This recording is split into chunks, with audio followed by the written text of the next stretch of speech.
Good morning. I'm Lisa Abbott, the Executive Vice President of Economic and Community Development for Regional Opportunities Initiative, and I would like to welcome you to our last session in our 6-part housing webinar series on the Indiana Uplands Regional Housing Study. We're really excited to have you join us this morning. We are going to conclude our exploration of the housing study with a discussion on housing quality. I would like to encourage you to ask questions, and please put them in the chat and we will ask them of our panelists at the end of the presentation. If you've missed any of our previous sessions, you can find them on our website. And today's session will be posted either later this week or early next week.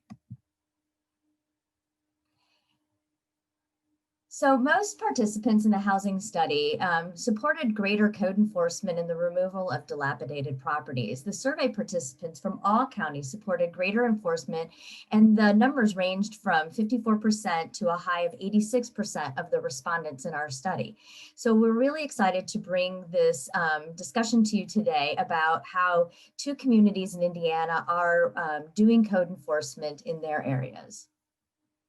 So this morning we will have with us Mayor Clint Lamb. He was born and raised in Sullivan, Indiana. He is the father of 3 children. He was on the Sullivan City Parks Board from 2003 to 2005 and appointed to the City Council in 2005 and then elected in 2007. He was elected to mayor in 2011 and started serving in 2012. He is a former City Council president and a member of the First United Methodist Church. Also with us this morning is Ryan Conrad. He is the Code Compliance Officer for the City of Goshen, Indiana's rental inspection program. Mr. Conrad previously worked in Lee County and the City of Fort Myers, Florida in code enforcement for 10 years, doing both commercial and residential inspections. During that time, he earned his Florida Association of Code Enforcement certification. He joined the staff of the City of Goshen, Indiana 2 years ago to oversee the rental housing inspection program. Gentlemen, I want to thank you very much for joining us today. First up, we will be having Ryan Conrad. Thank you. Thank you. Thank you for that introduction. I'm going to I've got a PowerPoint that I'm going to share with you. And basically, I'm going to go through and tell you a little bit about how we do our rental inspections here in Goshen. I've got a few slides that I'll go through, show you some common, some violations that we have. I'll start out here with the history of our program. Our program here in Goshen started in 1978. We have a population here in Goshen of 33,000. And of that 33,000, we have 5,000 rentals that I have to inspect. And, obviously I can't get around to inspecting 5,000 rentals every year. So what I do is we've got a 3-year inspection cycle on those. So I get around to those rental properties every 3 years. And what we have here in Goshen is our NPO, or that's the neighborhood property, neighborhood preservation ordinance. And in that ordinance, that was codified several years ago, that has our maintenance codes in it. And this slide, it's a very general overview of how our program works. I just pulled this directly off of our website, and it basically says that we will not inspect more than once a year. Typically, the exception to that would be is if we get a complaint that would be related to safety or life safety issue, then we would inspect that property on a complaint basis. But we try to do them stick to a 3-year cycle. We also inspect apartment communities. So You know, Kate, we just had a new community that was built several years ago, and I believe it has 60 units in those. So I get around to inspecting those as well. And also manufactured housing or mobile home parks, I inspect those as well. Going down that slide there, it talks a little bit about our rental inspection fees. Those were just changed last year. And we currently we charge the property owner for each inspection that we do, and that's a $45 fee. And that's going to increase next year to $50 and then $55 in 2023. And then we also, following the initial inspection, if we find any violations, we schedule a follow-up inspection in 30 days.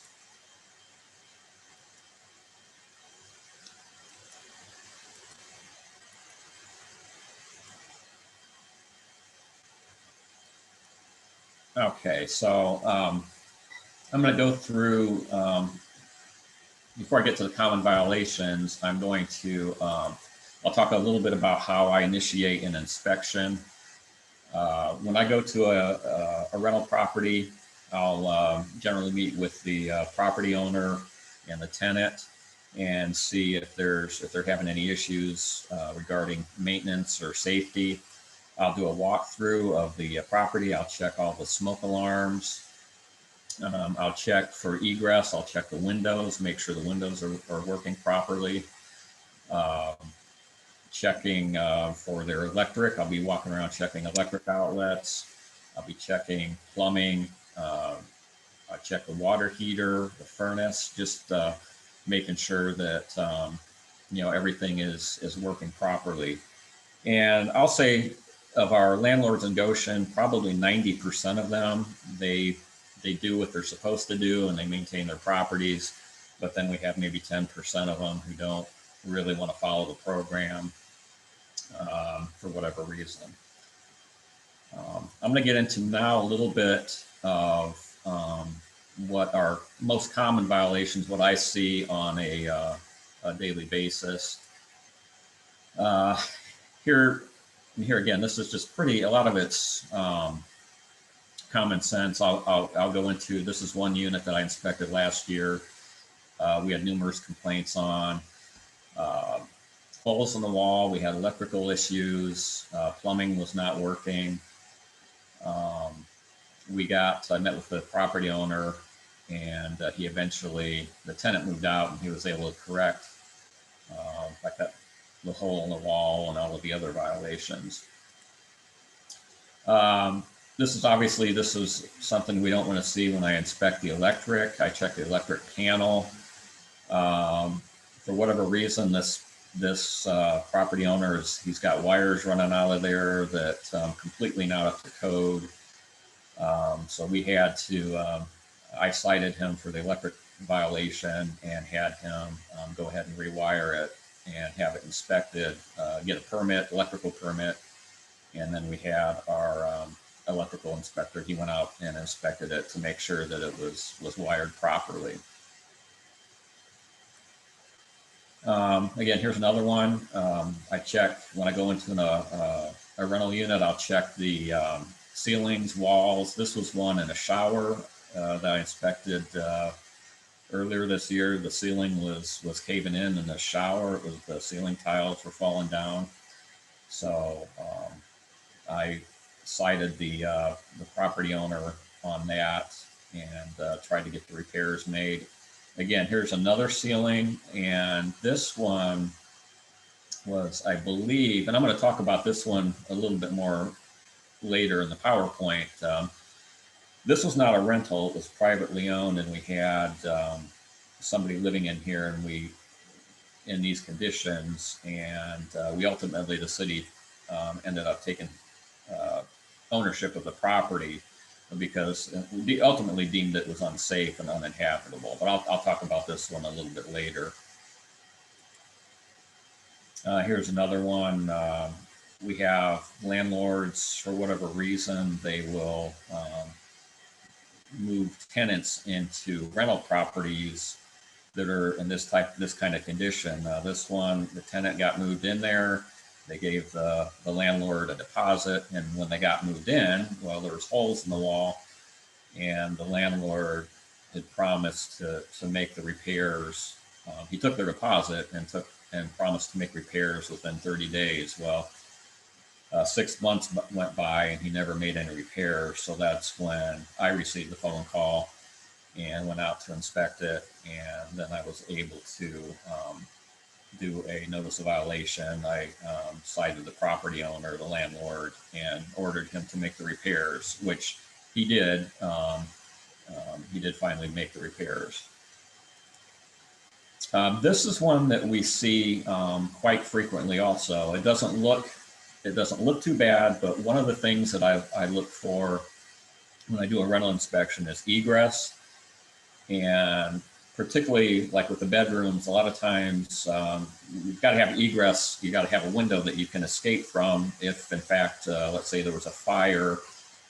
So you got to be able to get out that window. And oftentimes, and this one's borderline, they could probably squeeze through that window if they had a fire, if they had to. But what I'll recommend to the tenant, and what I recommended in this case, was that they either move the headboard from the bed or just rearrange the bed so that window wasn't blocked. And that's just the fire inspectors. They like, that's something that we work with the fire inspectors. Egress and ingress are two very, very important things that we monitor. And then we have, this is one that I'll talk about a little bit more too. We have we have properties that I go into that are unsanitary. They don't get cleaned. And this one, there was somebody actually living in this kitchen, their sink. These are the kind of conditions that they were living in. This one, I believe, was a vacant property. Nobody was living in there.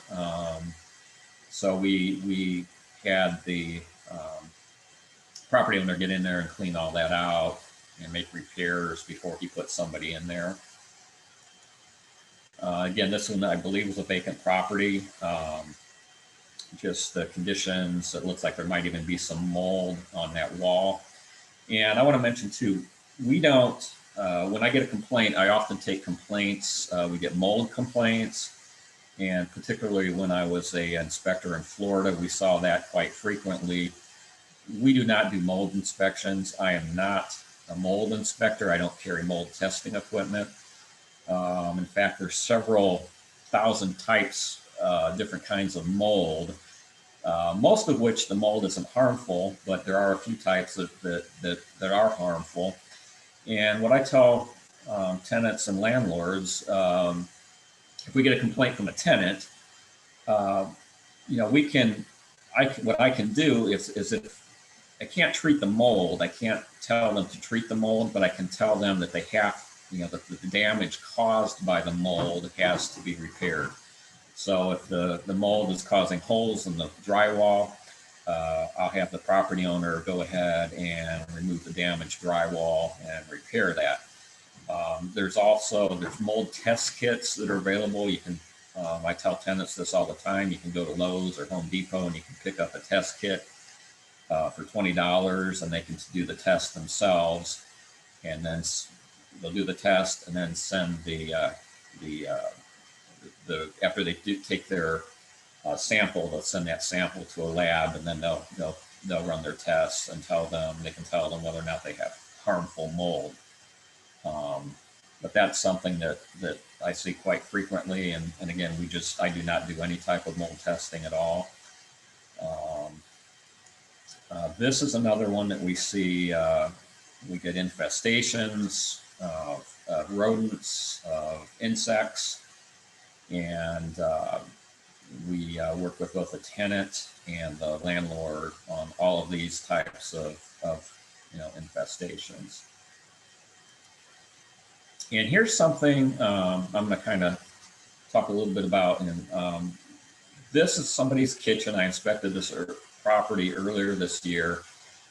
They've got a lot of things obviously piled up on the stove and the oven and the kitchen, and it's a hoarder, and we see hoarders quite frequently. In this case, they don't have, they've got all their belongings to where they got a path through the kitchen and they could get through there if they needed to be, but I had them remove everything from around the stove for obvious reasons. It's a fire hazard. And what I look for is, again, I look for egress. If their windows are obstructed and they can't get out, then I have them move those belongings away from the windows and exits. And this is the same property. She had an aisleway through the kitchen, and none of her doors or windows were blocked. So technically, there wasn't really an egress or violation there. And this is the one I want to talk about a little bit more. This was a property that we had here in Goshen. This is the backyard, and there's obviously quite a bit of trash, junk, debris out there. And this is what initially caught our attention. And we got complaints on this as well. And you can see there, this is just the backyard. And we worked, this is a privately owned property, and we worked with the property owner to get this cleaned up, which he did. He did make some improvements there in the backyard. You can see he actually put a tarp up over, it looks like a couple of refrigerators. We worked with him to try to get this cleaned up, and with a moderate degree of success. We got some compliance on the backyard, but when we got inside, when we could do an inspection inside, we found there's quite a bit more going on there. You see here, this is the kitchen. These are the kinds of conditions that he was living in. He's got trash. This is, I believe, his just outside the kitchen. He's got pizza boxes. He's got mail. He's got just anything imaginable. He would not, he just wouldn't take his trash out. And it was just piled up like this throughout the entire house. And there's some more pictures. That was the one on the left there, I believe, was the living room. And I think the one there on the right was his dining room. And it's obviously it's a health hazard. We were finding there were numerous feral cats there, and there was cat feces throughout. So what we ended up doing with that particular property, we went in there, the city went in and cleaned up the property, and we got some dumpsters out there. We cleaned out the backyard, the inside, and we ended up billing the property owner for the cleanup. But ultimately what happened was, even after the property was cleaned up, it was deemed unsafe and uninhabitable. There was no heat, no water. So that case ultimately went over to the courts, where it took a couple of years, but the city, eventually we were granted receivership, and the structure was eventually tore down. So that structure, it took several years, but it was actually tore down earlier this year. And the last I heard, I think the person living there has moved into a retirement, a nursing home. But he had a lot of mental issues, and that's what we see a lot of times with these hoarding cases. Is there's other issues going on, mental issues that. And they have no resources. There's nobody there to help them. So we try to get them to comply, and we try to get them housing if at all possible. But with this case, it just ended up having to go through the courts before we could really make any headway with it. Another thing we see here in Goshen is we've got homelessness, and as with many communities, these pictures here, I actually I shot these when I was down in Florida. Dealt with homeless camps quite extensively there.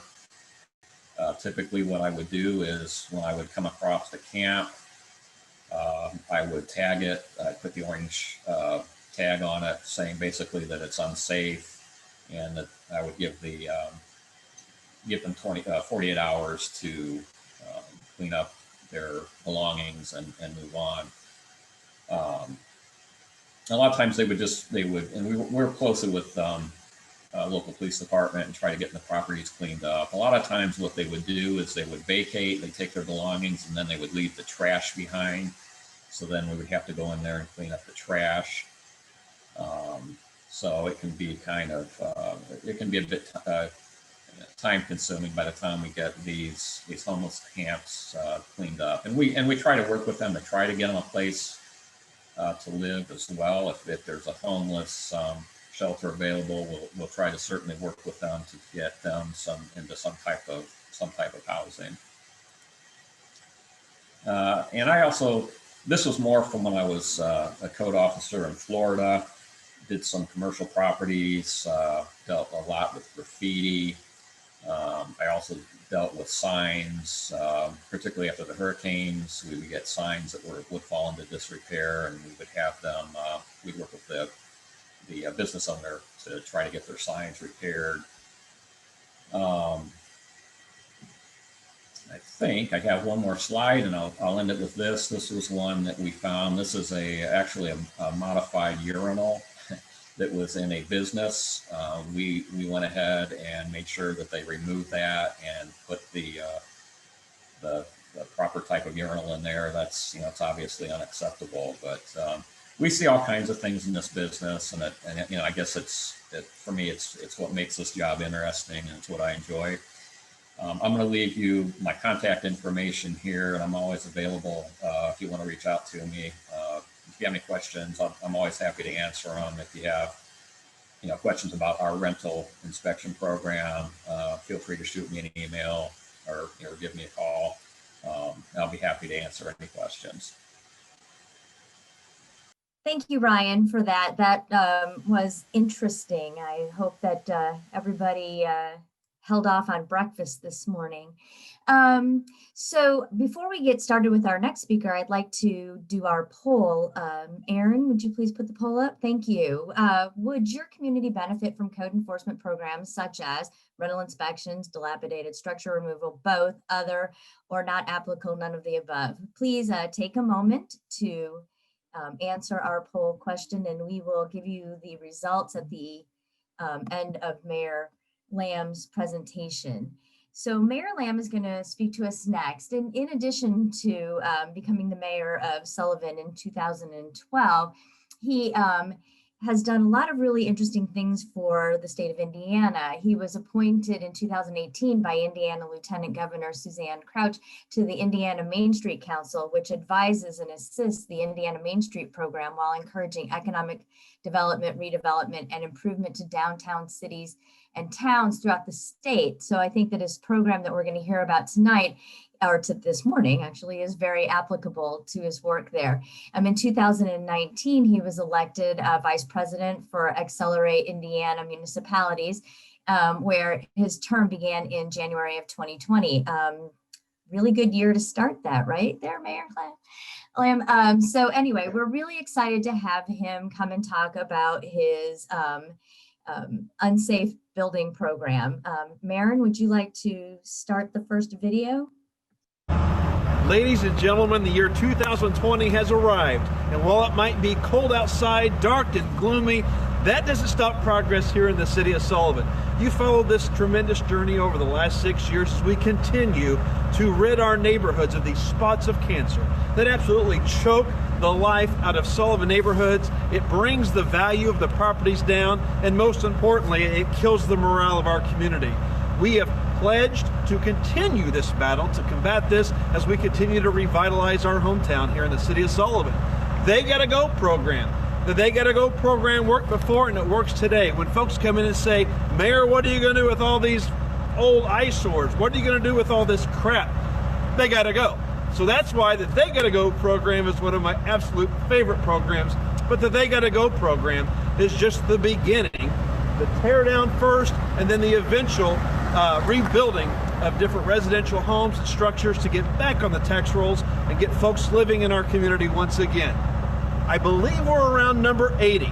So without any further ado, welcome to the 2020 continuation of the They Gotta Go program. They Gotta Go program. 330 South Section Street, right here at the corner of Section and Donaldson. You're next. Tear that baby down!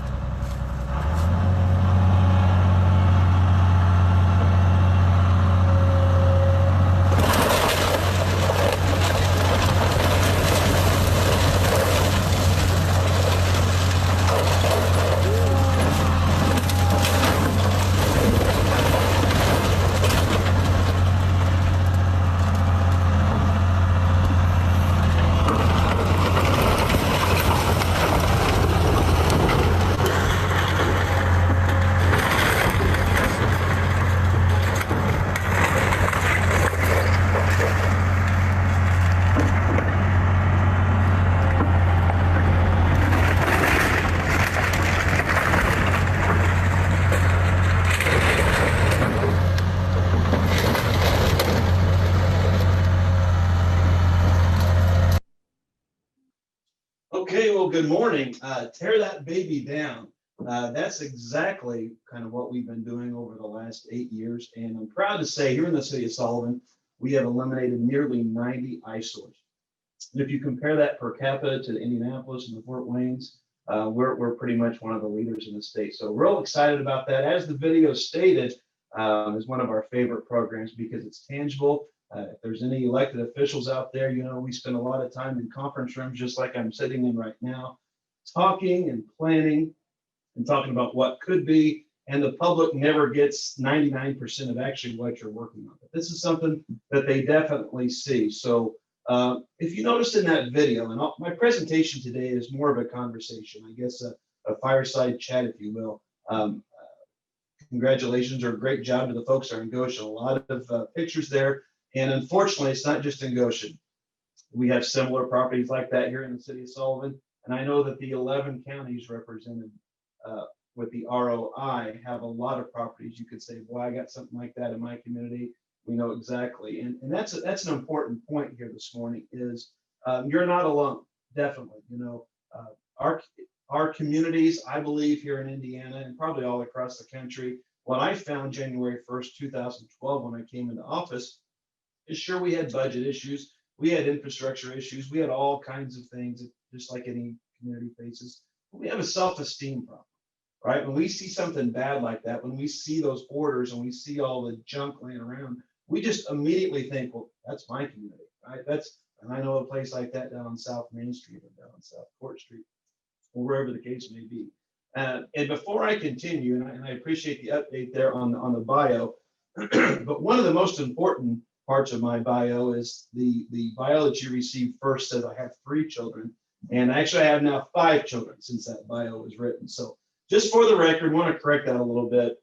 Got 5 beautiful kids and I'm very proud of them. We continue to work here in the city of Sullivan to provide a place for them to grow up. And also I want to elaborate a little bit more about having the privilege to serve as the vice president of AIM. So here's a little plug for Accelerate Indiana Municipalities, which has been an amazing tool to work with, and it's really helped us in our They Gotta Go program. So we hope to give you some information that you can utilize today. But if any of you are elected officials, make sure you stay in touch with AIM because they have many workshops and a lot of dialogue. And once COVID eventually passes, we'll have a lot of opportunities to meet in person again and sharing those stories of what works and what does not work in your community. So anybody that knows me, I'm not sure who's all out there listening today, knows that obviously I can talk a lot about these things. And sometimes I'm a little all over the board, so I apologize. Not the best prepared remarks, I just kind of shoot from the hip. One of the biggest lessons I learned in my first term as mayor to my second term as mayor. The first term, you come in and you have a lot of great ideas and you assemble your team and you explain to the public what you're doing. Well, a lesson I learned was it's really more important to explain why you're doing what you're doing. And that's kind of what that video of us tearing down that house showed you. I feel it's very important that you don't just take down a home for the sake of taking down a home. You have to explain. this does increase the assessed value. This does increase the morale of our community. And I think it's very important that we don't get necessarily into the code enforcement and all of the, you can have all kinds of resolutions passed, you can have ordinances on the books, you can have laws on the books, but really it is important to continue to communicate that message. So that's one thing that I really learned between my first and second term, explaining more of a why we're doing the things that we're doing. I mentioned the assessed value, and I know every community goes through this. Back in 2008, during the economic recession, the state of Indiana was one of the hardest hit states in the entire country. Hence why the hardest hit fund was created by the IHCDA, and they started the blight elimination program. So a lot of what we're doing here in the city of Sullivan actually was inspired by the blight elimination program. Mortgage foreclosures, we led the nation in mortgage foreclosures here in the state of Indiana. And I believe as of last year, and this, my source is Mayor's Institute put on by Ball State University, which I attend regularly, gave us the statistic that there are approximately 350,000 abandoned homes here in the state of Indiana. Now, nothing against our friends up in the region in Northwest Indiana, but I know, I believe 150,000 were up around the Gary area. But that still means there are about 200,000 abandoned properties scattered all across Indiana. So it's definitely an issue. The fact that we were the hardest hit in the nation with mortgage foreclosures. And if you also remember in 2008, we not only were the hardest hit in mortgage foreclosures, but in 2010, 70% of Hoosiers went to the polls and decided it was a good idea to vote yes to cap their property taxes. So we now have property tax caps. It was a perfect storm when it comes to facing municipalities. So you hear a lot of excuses in communities. Well, we would love to go in and tear down these homes, but we're not exactly sure how. Or we would love to go in and tear down these homes, but man, our budgets are so tight. Well, that is true, very much, but I'm also a firm believer that budgets are not just about numbers, but budgets are also priorities. And if it is a priority, and it definitely needs to be a priority, because what you need to do is go into your community and increase your assessed value. And the only way you're going to do that is parcel by parcel. So I'm going to kind of get into that as well. But making sure it's a priority. When we took office, nowhere in the general fund was there a demolition of blighted properties line anywhere. But over time, working through the budget several years and also utilizing our local income tax funds, we were able to make sure it was a priority. We were actually able to budget under the Common Council line $30,000 a year in demolition. The average demolition is anywhere between $2,000 and $10,000. It just kind of depends, whether it's a small trailer, whether it's a larger home. But we have several contractors that we utilize here in the city of Sullivan, and one that we predominantly use just because they seem to come in.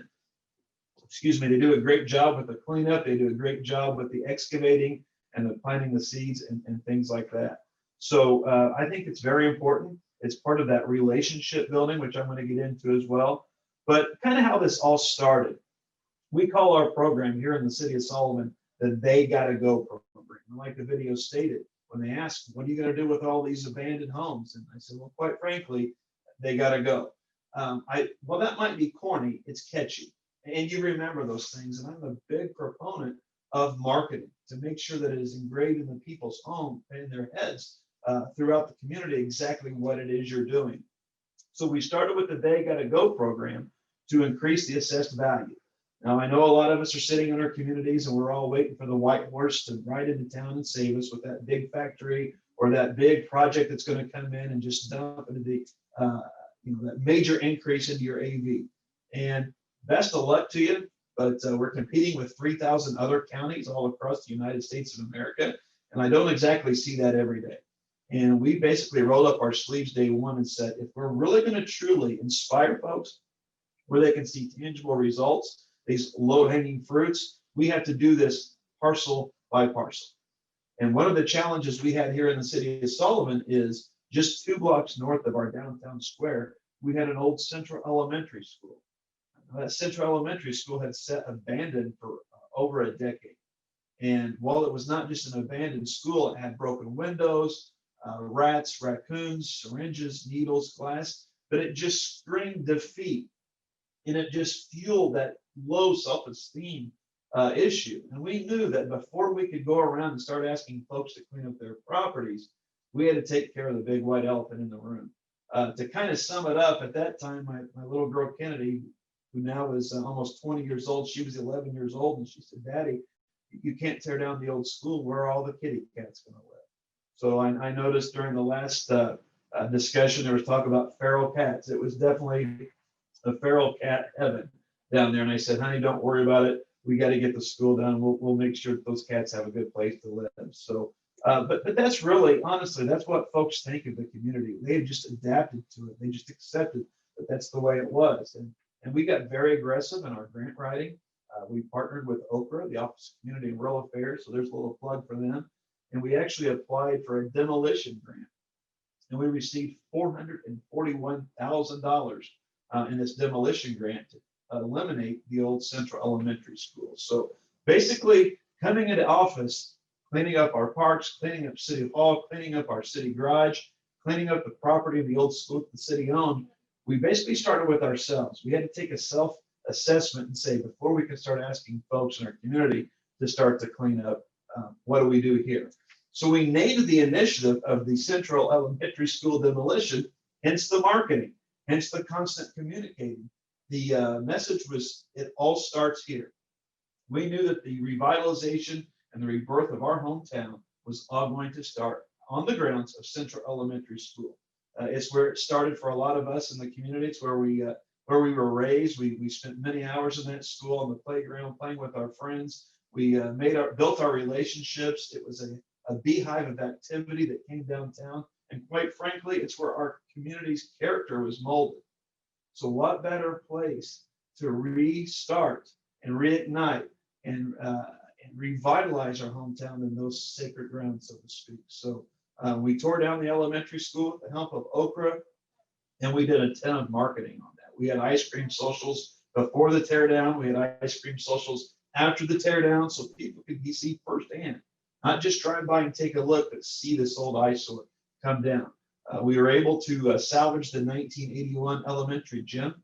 It wasn't one of those traditional Hoosier gyms, but it was just a small elementary gym, and we salvaged that. And then the city made the investment of $2.1 million, and we created the Sullivan Civic Center. So we've had wedding receptions, weddings, class reunions, funerals, MMA fights, funeral dinners, you name it, employment expos. I've seen people get a job. I've seen people get baptized. I've seen people get married, all at the Sullivan Civic Center. So what was the biggest eyesore in our community, and now is really an attraction to come to downtown, and we're getting ready to move forward with phase 2 of that plaza. And I tell you about that project because it was so important, so vital to what we were doing. You know, we mentioned the self-esteem and the apathy, and just another reminder that junk properties are not just in Goshen or Sullivan, they're absolutely everywhere. And yes, this is a technical issue. This is an ordinance. This is a code enforcement issue. But at the end of the day, it's really a society issue. It's a social issue, and I can't stress that enough. Another video we're going to watch here in a few minutes is a property down at 409 West Donaldson Street. And 409 West Donaldson Street was the very first home that we tore down under the They Gotta Go program. And I'll never forget, and this is what made it so important. I'll never forget when we went in and actually tore down the home. We actually acquired this one in a tax sale. So I know that's probably a question we're going to get. Well, how did you acquire these homes? Were people living in these homes? Were they abandoned? We started with the low-hanging fruits, right? Instead of going in where somebody was living, which rental inspections are great, but quite frankly, we don't have rental inspections because we're not large enough of a city really to have that at this point. I hope to have those eventually as we continue to grow and increase our AV and continue to uptick our population numbers. But basically, we went in with properties that were either in a tax sale that had set abandoned for many years. Maybe they were in mortgage foreclosure. We ran across properties where the couple had passed away and they literally had no children. The house had burnt and it was just sitting in an estate.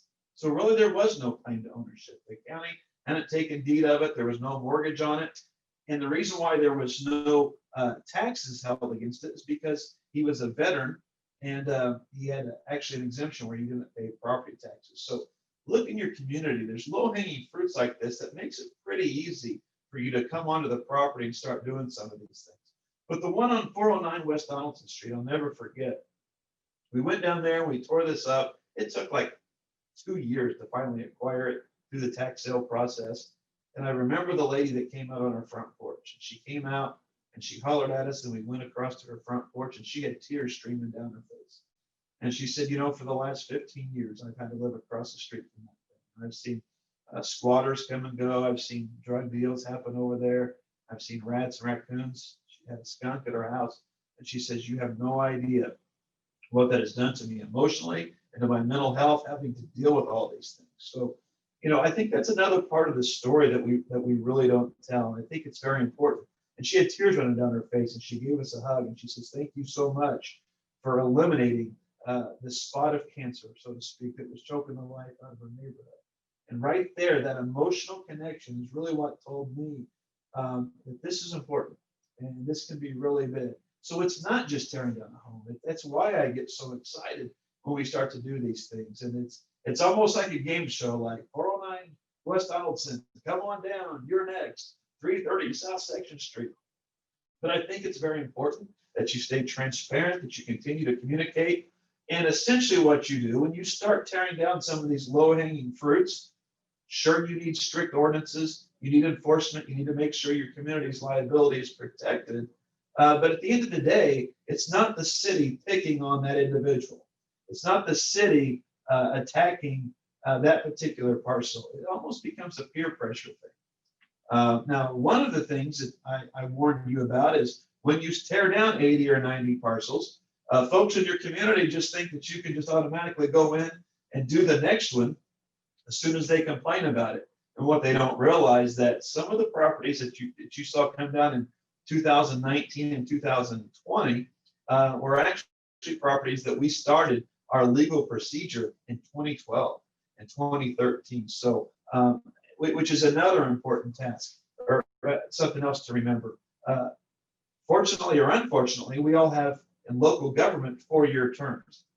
And a lot of elected officials might not have the same vision that you do. So longevity and a continuation of these programs, regardless of who the mayor is, regardless of who's the building commissioner, really getting this started, really getting this going, because I've seen it a lot of times in communities, and you've seen it yourself, to where you get something rolling, but maybe the next administration doesn't really pick up on it. As far as communication, I've talked a lot about communicating with videos, communicating with the local media. We've had a ton of coverage on dealing with the local media, because it's very important that you tell the story and you don't let the naysayers and you don't let the critics tell the story. It's your community.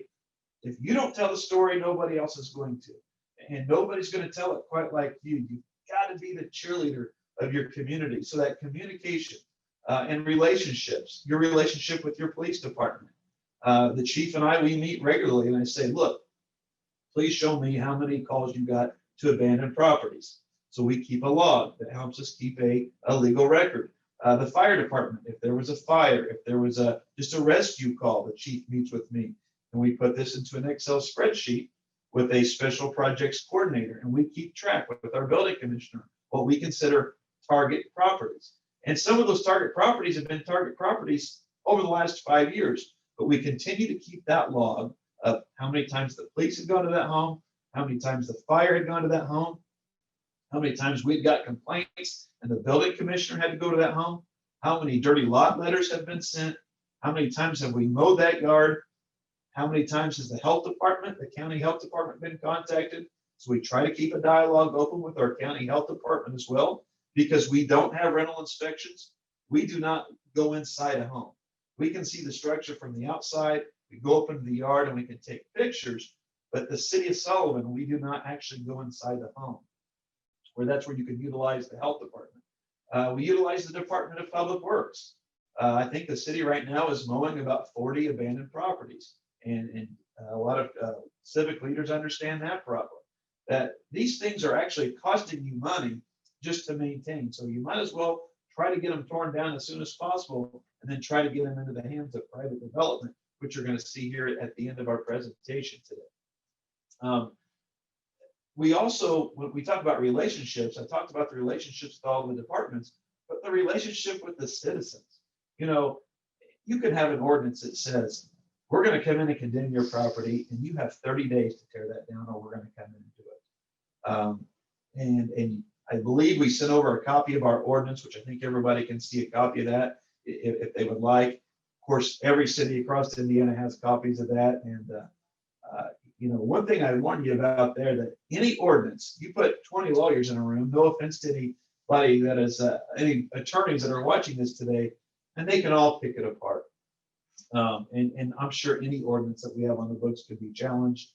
But, you know, in addition to just strict code enforcement and saying, you need to clean this up, you need to tear this down. When you have torn down 20 or 30 low-hanging fruits, and you build that relationship with that homeowner that says, look, you know, Sam, I understand it's been in your family a long time. I understand that you're wanting to clean it up. Can we assist you? Can we send the Department of Public Works out to help you clean it up? Did you take advantage of the annual citywide cleanup? And then just this summer, the city of Sullivan, for the first time in history, did an entire 30-day free cleanup down at our city garage, where we were open Monday through Friday during business hours, Thursday evenings from 6 to 9, and Saturday morning. So there was no excuses. And we hashtagged that program, no more excuses. Like, look, for free, you can come clean this up. We have different church organizations that'll come out and help you.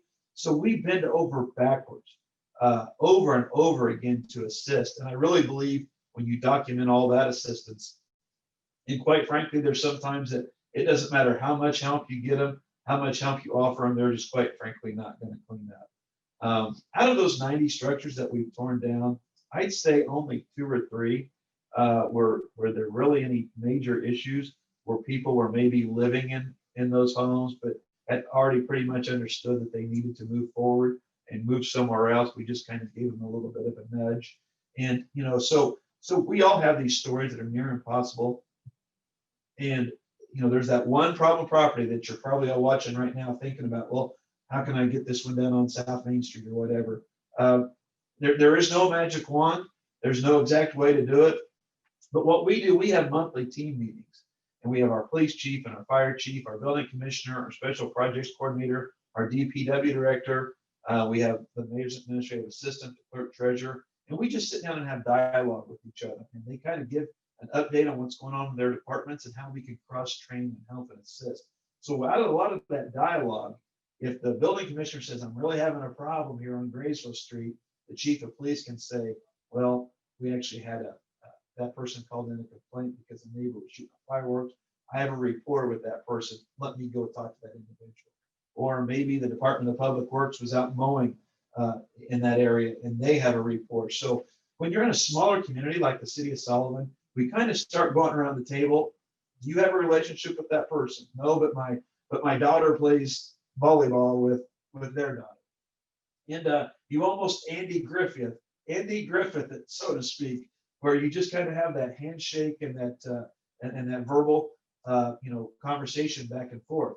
And then we always have a prepared document at all times. So basically, I'm not saying that you continue to harass folks, but you continue the dialogue with the letters, with the conversations, you send pictures, and then eventually, when they come to the conclusion that, yeah, you're right, we're probably never going to do anything with the property. We have been very successful at having a document that basically states, you know what, let me take this liability off your hands. If you sign on the documentation, the redevelopment commission attorney put together a document that they can sign, and we can transfer the property into their hand. Once you explain that, look, if we come in and tear down this property, you're going to have an $8,000 lien on this property. And George, we really don't want to come in and do that to you. And obviously, it's obvious you're never going to do anything with this property. So could you sign this over at that time?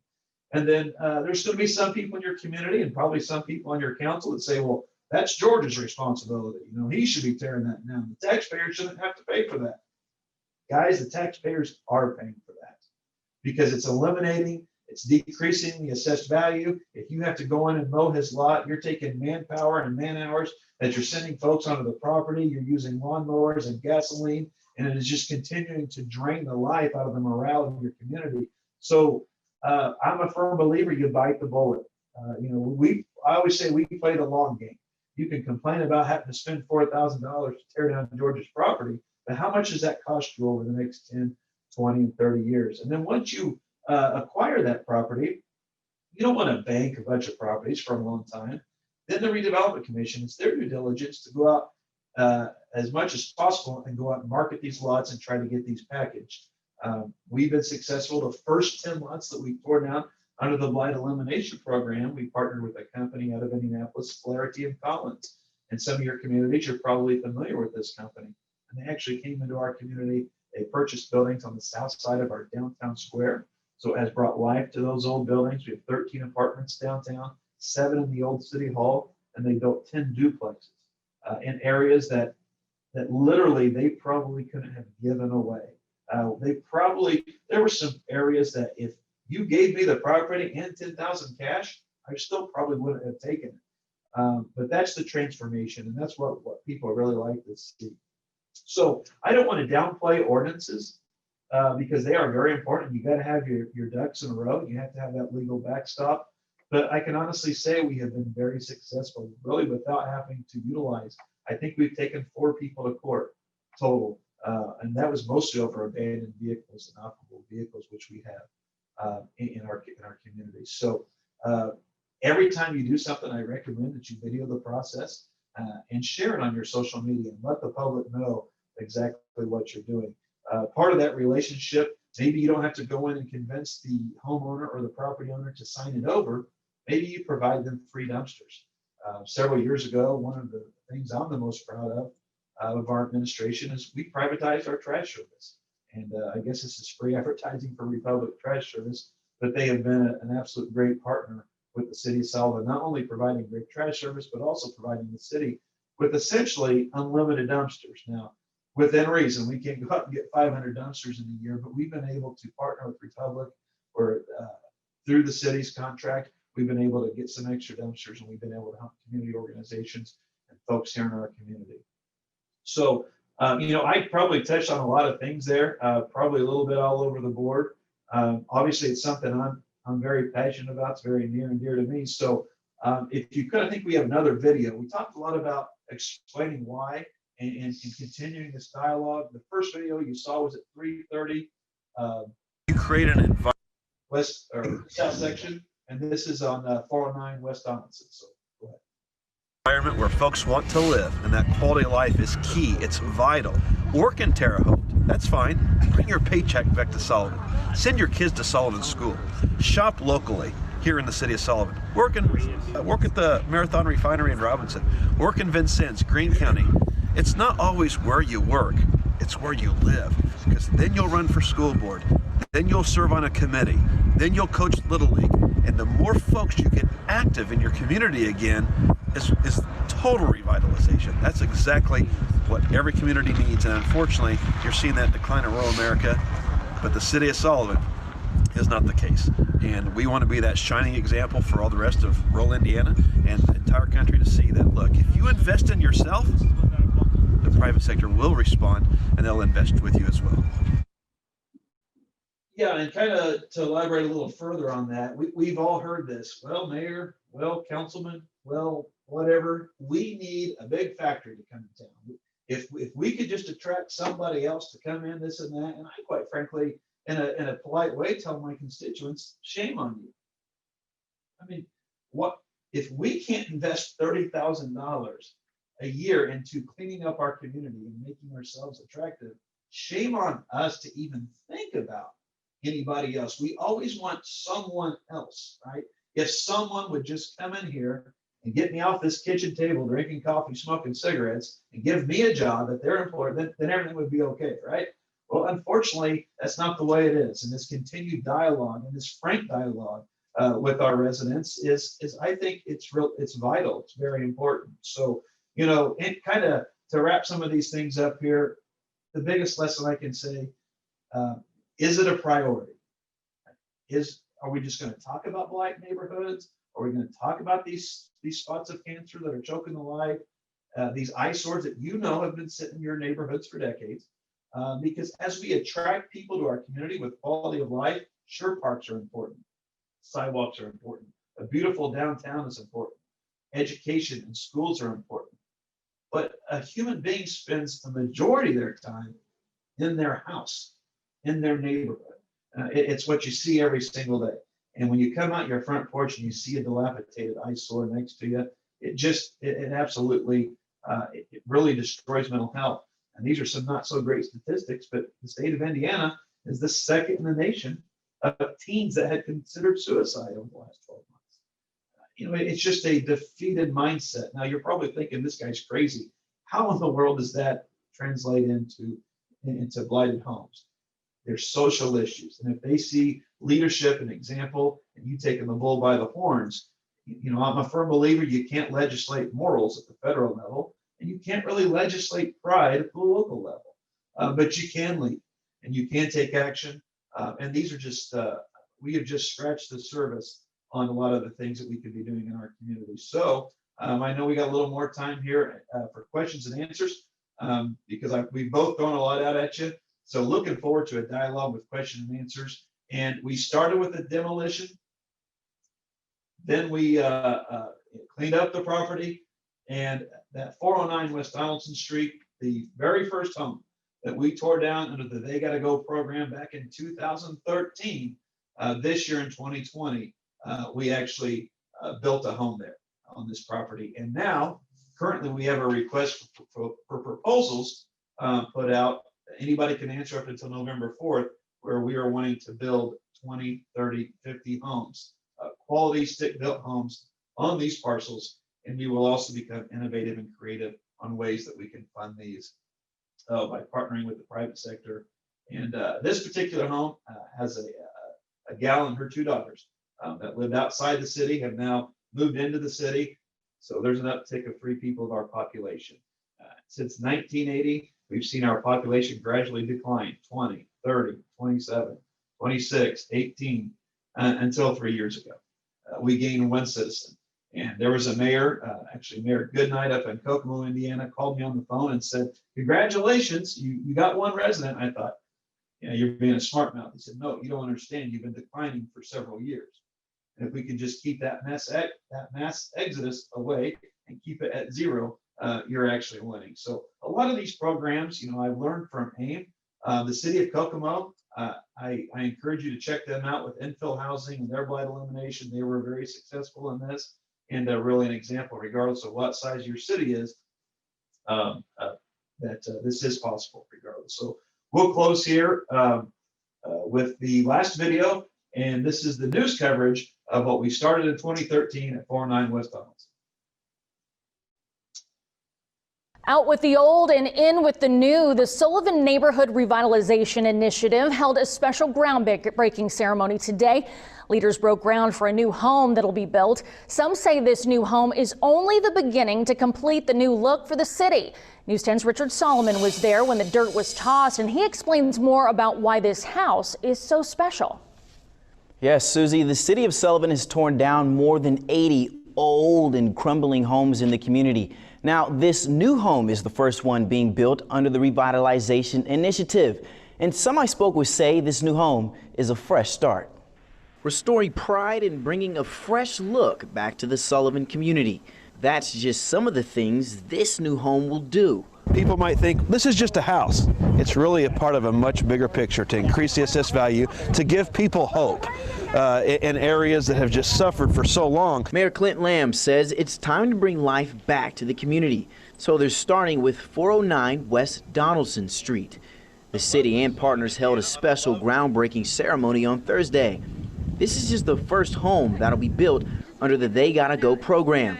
That program demolished older homes that were becoming an eyesore.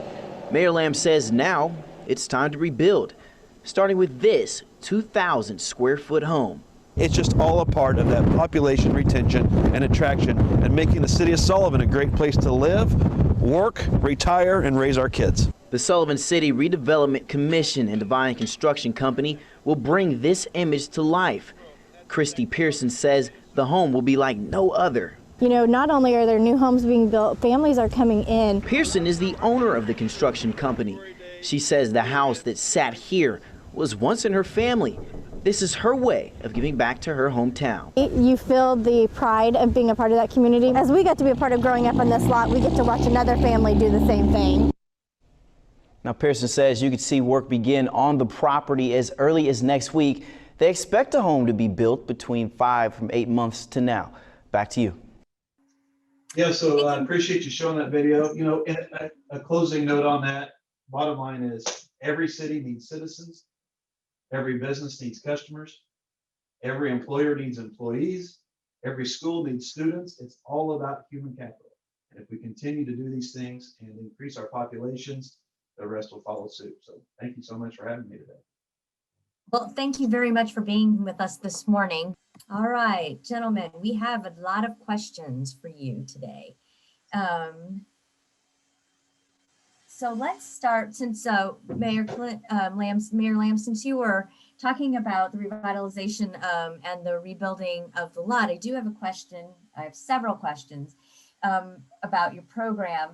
So let's start with, can you talk a little bit about the process that you go through to remove a structure? What is your actual process to get permission to go on the property and tear down a structure? It kind of depends. A lot of the homes that we've torn down, we've acquired those properties. So that's why we felt a little more comfortable doing a video, because we've already acquired that property. One thing you do run into, we've tried to do live videos of places that we've condemned. Even though the family might have moved away years ago, we've condemned them and we don't actually own them, we're just doing the cleanup. That can be a little sensitive when they say, you know, it's bad enough that we lost our property and now we're doing this video and things like that. But once again, I still feel like it's important that we continue to do those. But as far as the process, it just depends. No two demolitions are the same. Obviously, if the city has acquired that property through tax sale, or if we've talked to the property owner and they finally come to the conclusion, look, you know, we're going to continue to lean on you until you either do something or we're going to tear it down and lean the property, or you're going to have to sign it over to us. So once they sign it over to us, that's the process. And then what we do, we just put several out for bid at the same time. And then a crew comes in, tears it down. We pay the demolition crew. And then if we don't own that property, then we obviously send a bill to the owner per our ordinance. They don't pay it. We go through a court procedure, then we can lien the property. But a lot of these, quite frankly, I'll be honest with you, just having this rapport relationship, we own a lot of these properties now. So we just, once we tear them down, there is no lien because we own them. And then what we do, we put out a request for proposals to put together a development team. Once the development team, we pick the players that we're wanting to play with, so to speak, then we'll come up with a creative initiative on as far as funding, as far as who's going to have skin in the game to rebuild the homes on some of these. So I know the answer is not exactly, like I said, it really just depends. Well, that's great. Thank you. We do have some questions about your development team, but we'll hold on for that for 1 second. Ryan, I wanted to ask you a question that we got earlier today about your staff size and the inspection fees covering the cost of your department. And I also want to know how your fees were impacted by changes at the state legislature. Sure. Well, so we have 4 inspectors here in the city. We have one who does the residential, we have one who does commercial inspections, and then we have another one who does vacant property inspections. I am the only rental inspector for the city. And our fee structure changed with that legislation. Prior to the legislation they're changing, we were just charging a $36 registration fee, and that covered the inspection as well. But after that change was made, our fee structure went, we said, okay, we're going to lower our registration fee. So it's a $5 registration fee, and that's annually. And then our inspection fee is charged separately. So it's $45 per inspection. And that's every 3 years. And then that will go up again next year to $50.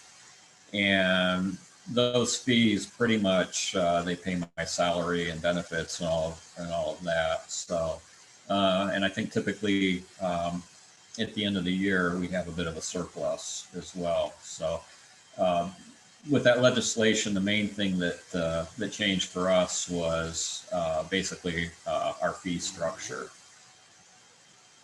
Okay, great. So I'm going to go back to you, Mayor Lamb. There is some interest in your development team. And I have one other question that I want to slip in between those. You talked about how you already own some of the properties. Have you had to do any actions on properties where they were occupied? And if so, how did you work with the occupants to relocate them, I guess? Yeah, we actually ran into an issue on that. And also real quick on that last question, a lot of times when we lien the property, the taxes were never paid. So several years later, after it went through the tax sale process, we would eventually buy our own property that we liened, or the county would acquire that and then sign it over to us. So even if the property owner didn't, we had to play that long game, 3 or 4 years. So just to clarify some of that.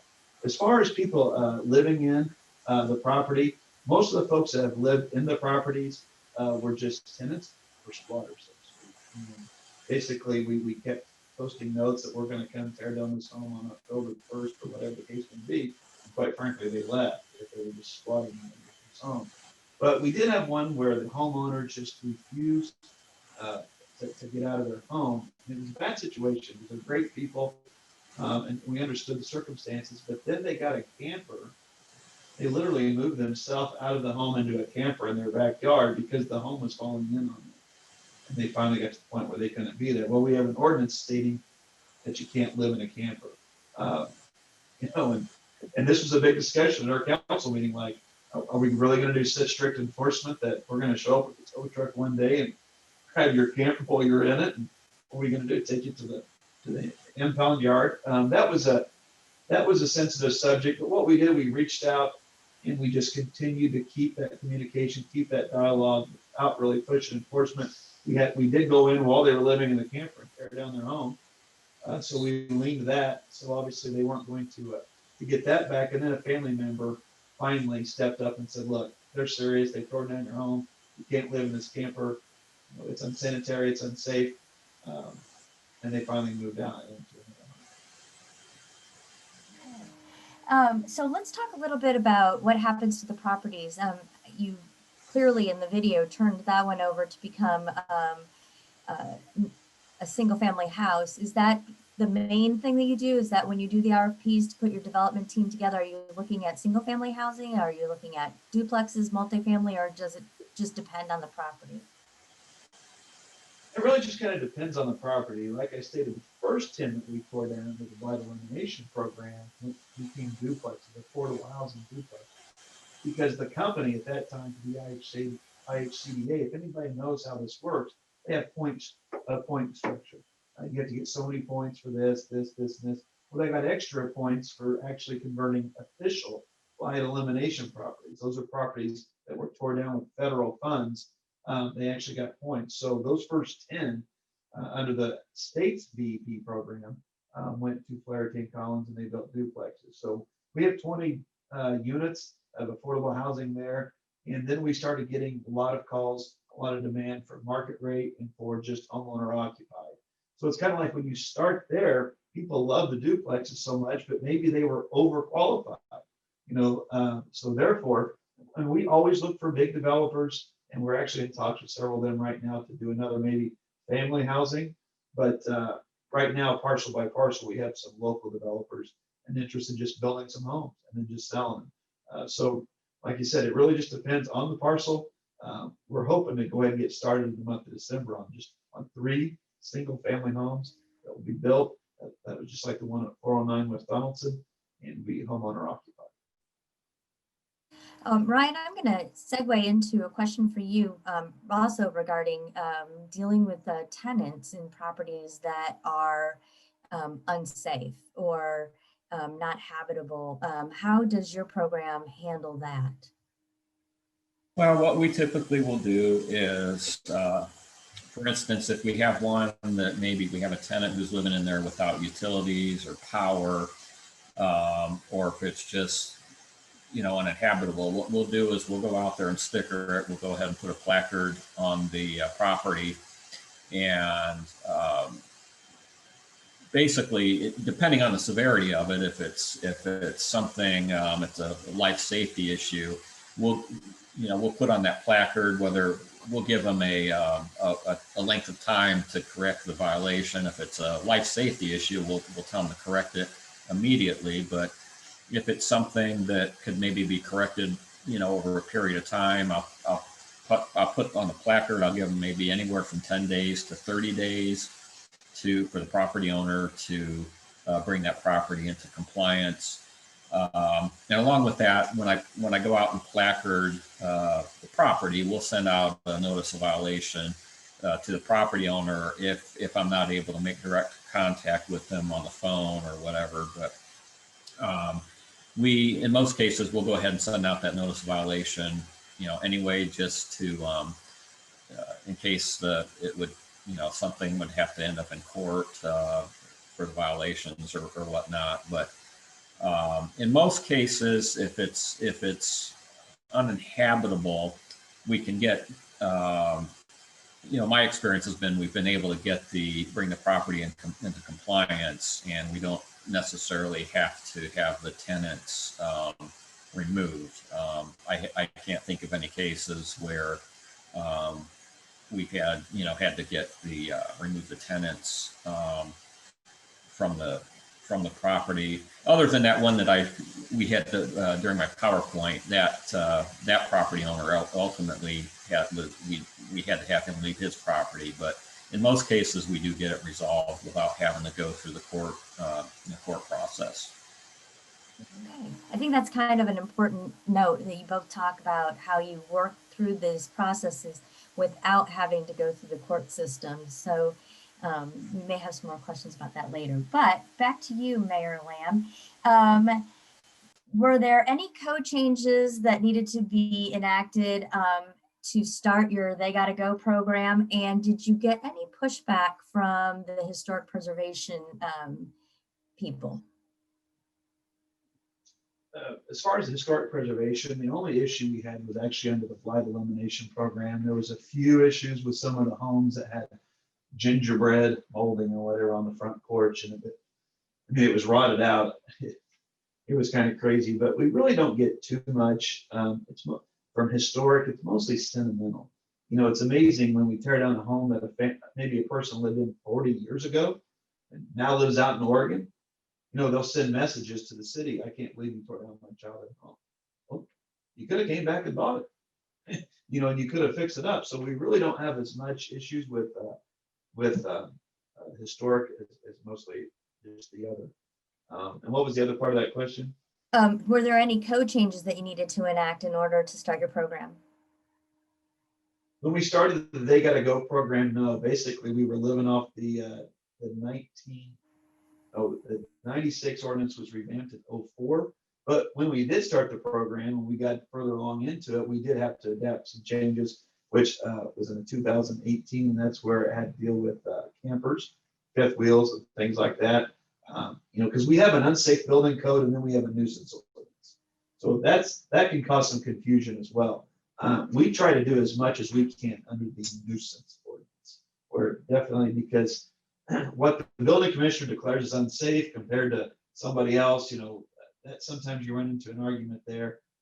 So in 2018, we updated the 2018 ordinance, we updated our nuisance ordinance, and then we just updated it again just last week, or I'm sorry, not at the October council meeting 2 weeks ago.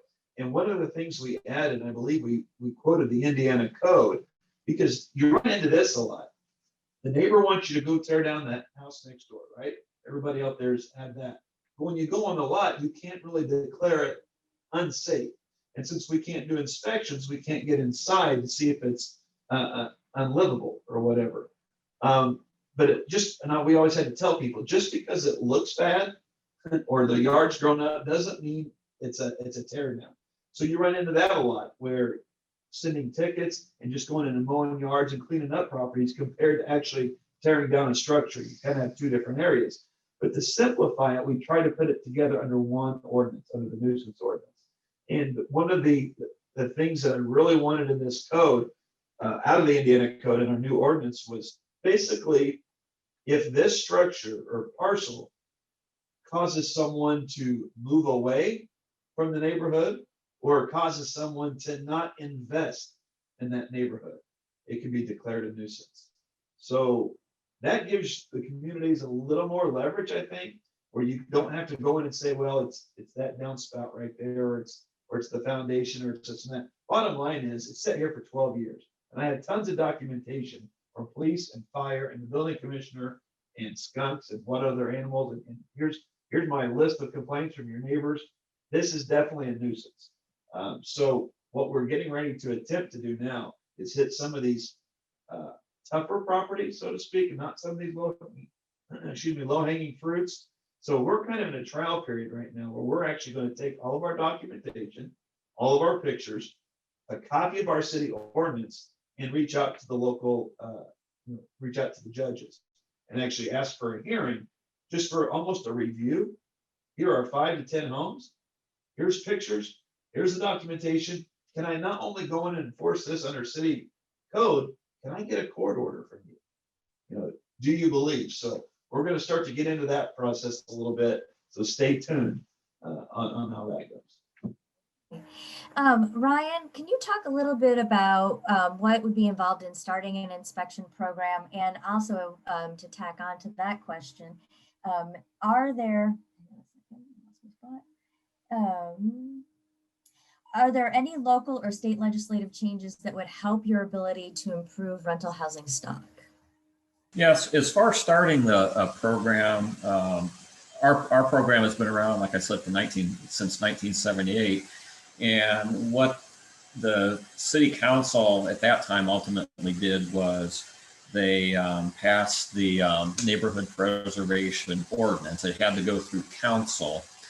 And then that's where, once that went through council and was passed, then, you know, that's what gives me the authority to do my job and to go in and inspect the interiors of rental properties.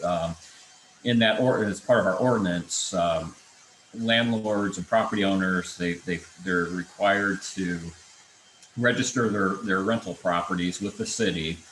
And as part of that process, then they also agree that we will be able to go in and inspect their property every 3 years. So, and it's, you know, we've had, like I said, it's a moderate degree of success. The one thing, as far as if there were any changes, and we're actually kind of trending that way. We need a little bit more authority with regard to being able to cite property owners. We generally start out, we look for voluntary compliance, but in those cases where we don't get that voluntary compliance, then we need to have the ability to issue citations on site, or to be able to mail a citation with fines. Like I say, most of our property owners, our landlords, they comply, but we do have maybe, you know, a small percentage who don't comply. And a lot of times what they will do is, instead of complying, we'll end up taking things to a hearing where they'll work out something at the hearing. But a lot of times, if we have the ability to maybe issue a fine for noncompliance, that a lot of times, in my past experience, that has been a pretty effective tool to gaining compliance. So if you were going to start your program over from scratch, what would be the first thing that you would do? I think, again, I would, we follow like a protocol as far as a code inspector. What we do is we try to work with the property owner through a verbal discussion. We try to open a dialogue, and if we don't get anywhere there, we do issue maybe a written warning and a citation. We don't currently have that, here in Goshen, but that would be one thing. Again, if I had my own program, we would have that ability to issue summonses, issue citations. And like I say, I think that's where we're headed that direction here. I don't know how, when it will happen, but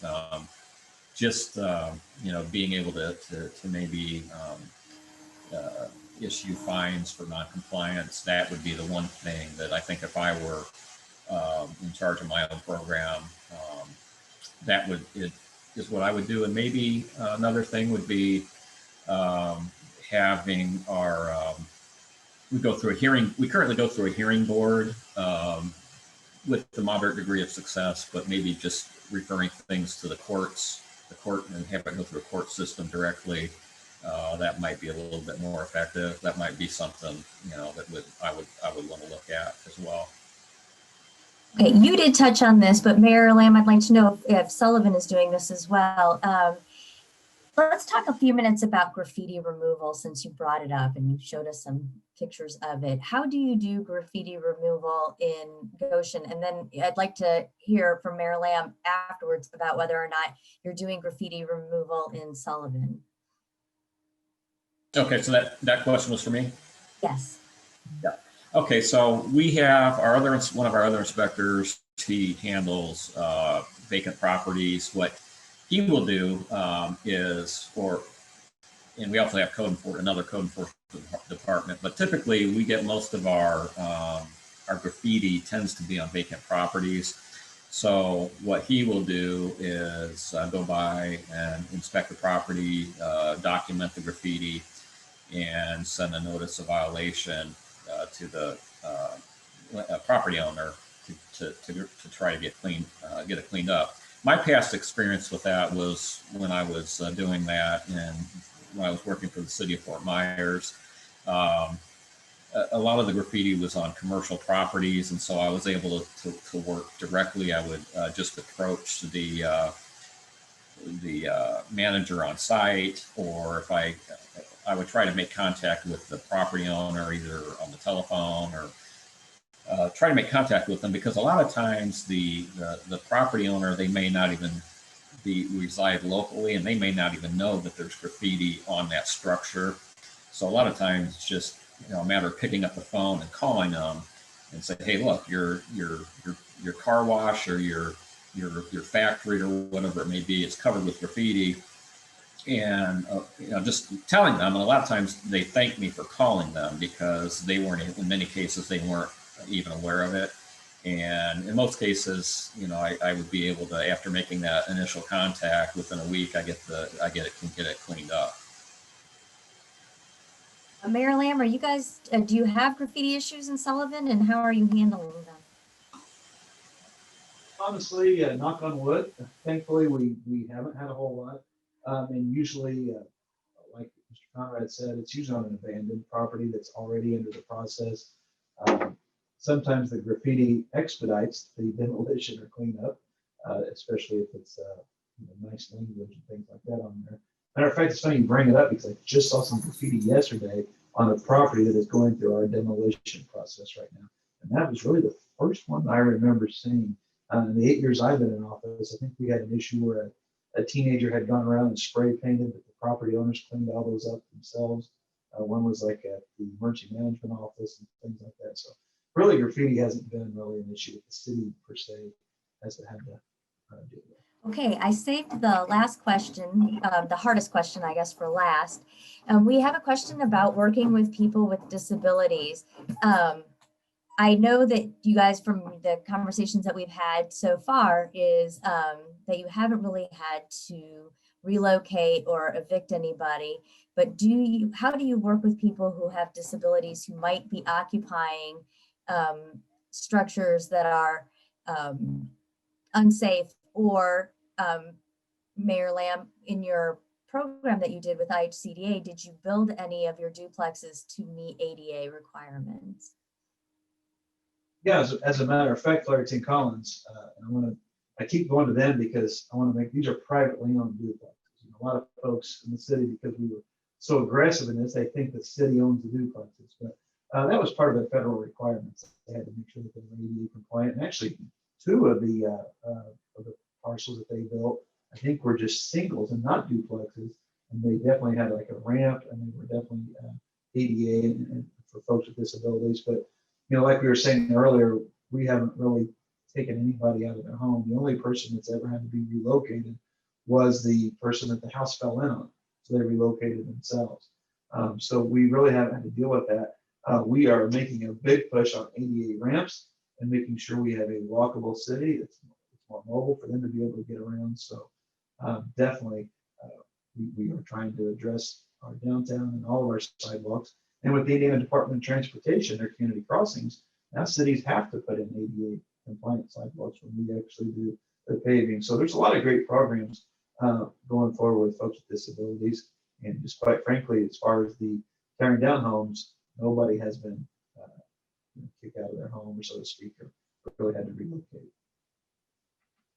Ryan, have you had any experience in working with people with disabilities to create ADA compliance with your rental inspection program? I don't deal with that too much at all. Again, it's like I pretty much am looking at property maintenance. However, I will say that we do have resources available to us. We work pretty closely with several churches, the Salvation Army, and there's a few others out there that are available to us. And if we do have to use them, it's just a matter of I pick up the phone and make a few phone calls and try to get their assistance. And in most cases, when I've called them, if we need help with housing for a tenant or somebody like that, they're usually able to work with us. We have homeless shelters here that we can also refer homeless people to, and so it's just a lot of times it's just a matter of making a phone call and reaching out to the right people to get the help we need. Okay, great. Well, I want to thank you both. We also have the Sullivan. I'm sorry. The Sullivan Housing Authority we have here in the city of Sullivan. It has 250 units in there. Okay, great. Well, I want to thank you both very much for being with us today. I thought this was really, really interesting. For those of you who have joined us, our participants, I'd like to encourage you to utilize the housing study. There's a lot of really good data and information and solutions and suggestions on how to move forward. And stay tuned as we continue to advance our discussion on how to increase and improve housing in the Uplands region. So thank you, gentlemen, very much for joining us this morning. This recording will join the other recordings on our website either later this week or early next week. So again, thank you for being with us today, and we will be talking to you about housing soon. So thank you, gentlemen. Thank you. Thank you for having us.